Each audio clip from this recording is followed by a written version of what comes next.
हाथ में मोबाइल ना हो, स्त्री का संग ना हो, गलत दृश्य ना हो, दिमाग में गलत विचार ना हो, काम जगेगा? नहीं जगेगा। काम कब जगता है? जब या तो गलत दृश्य सामने हो, या स्त्री का संग, या पुरुष स्त्री पुरुष दोनों में, तो जो आप पुरुष हैं तो स्त्री संग हो, स्त्री है तो पुरुष संग हो, तब काम जगेगा। एक जगह हम पढ़ रहे थे, बहुत अच्छी बात बोले,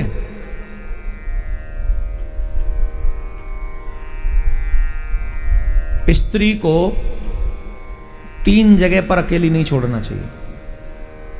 ये पति की जिम्मेदारी है, ध्यान से सुने, जीवन भर काम आने वाली बात बता रहे हैं। सावधानी पूर्वक जितने भी पति हैं वर्ल्ड में सुन लो। अगर पत्नी का सम्मान पाना चाहते हो, पत्नी का स्नेह पाना चाहते हो, और पत्नी की इज्जत बनी रहे, इसके लिए 3 चीज जगह पर कभी भी स्त्री को अकेले नहीं छोड़ना चाहिए। कहां? पहली, अगर स्त्री बीमार हो तो उसे कभी अकेला नहीं छोड़ना चाहिए। बीमारी में पति को अपनी पत्नी के साथ खड़े रहना चाहिए। और जिस तरीके से देवी अपने पति की सेवा करती है, ठीक उसी तरीके से बीमारी में पति को अपनी पत्नी की सेवा करनी चाहिए। बीमारी में पत्नी को कभी अकेला मत छोड़ना। और जब वो निर्दोष हो फिर भी दुनिया वाले उस पर दोष लगा रहे हों, उस स्थिति में भी कभी भी पति को अपनी पत्नी को अकेला नहीं छोड़ना चाहिए, वहां खड़े रहना चाहिए कि don't worry, I am with you.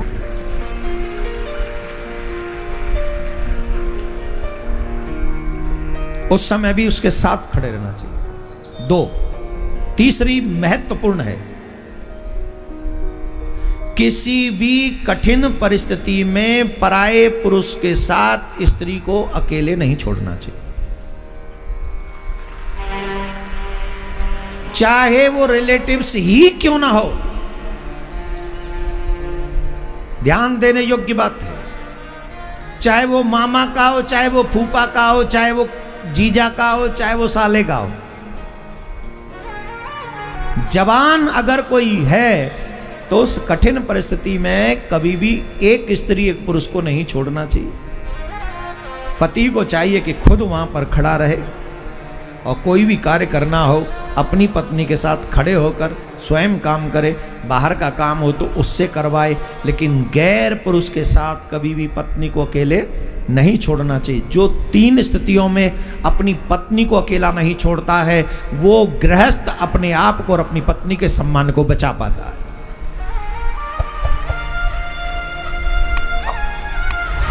क्योंकि जब स्त्री पुरुष 2 होंगे, निश्चित कहीं ना कहीं काम अपना प्रभाव दिखा, दोष नहीं होता उस समय। भावनाएं इतनी तीव्र भर देता है कि व्यक्ति कब सीमा क्रॉस करता है मालूम नहीं होते। शास्त्रों में तो यहां तक कहा है महाराज, आजकल लोग मानते नहीं है, इसीलिए घर टूट रहे हैं, इसीलिए घर टूट भी रहे हैं। शास्त्रों में यहां तक लिखा है, जवान बेटी जब हो जाए तो बाप को कभी अकेले रात्रि में घर में नहीं रहना चाहिए जवान बेटी के साथ। बोलो कितनी बड़ी बात लिख दी है।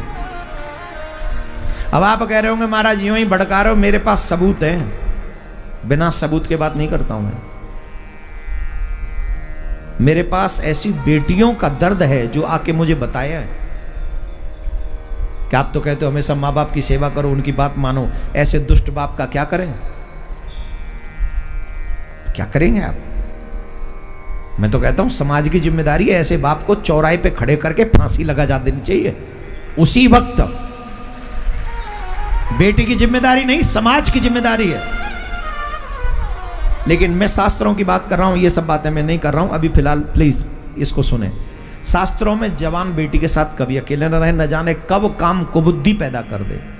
जवान बहन के साथ भाई को भी कभी नहीं रहना चाहिए अकेले में। पारिवारिक बात नहीं, संसार में रहो, इट्स ओके, कोई बात नहीं, वो तो रहना ही है, रहना ही पड़ेगा।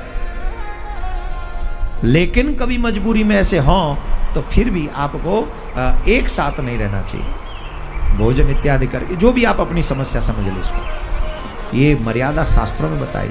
भगवान ने निमंत्रण किसका कब दिया? बोले रात्रि में आना, क्यों? रात्रि में काम प्रबल होता है। बोले रात्रि में आना और स्त्रियां मेरे साथ होंगी तब आना, ध्यान से सुनो, कोई और पुरुष नहीं होगा मेरे साथ, मैं अकेला पुरुष होऊंगा, कोई नहीं होगा। बस तुम उस समय शक्ति प्रयोग करना अपनी, जितनी भी तुम पर पावर है, जितनी तुम्हारी शक्ति है। अगर तुमने उस मैदान के युद्ध में मेरे मन में काम जगा दिया तो तुम्हारी विजय, और न जगा सके तो मेरी विजय। अब बताइए भगवान ने कितना बड़ा चैलेंज दिया है, तुम दे सकोगे? बोलो, दे पाओगे?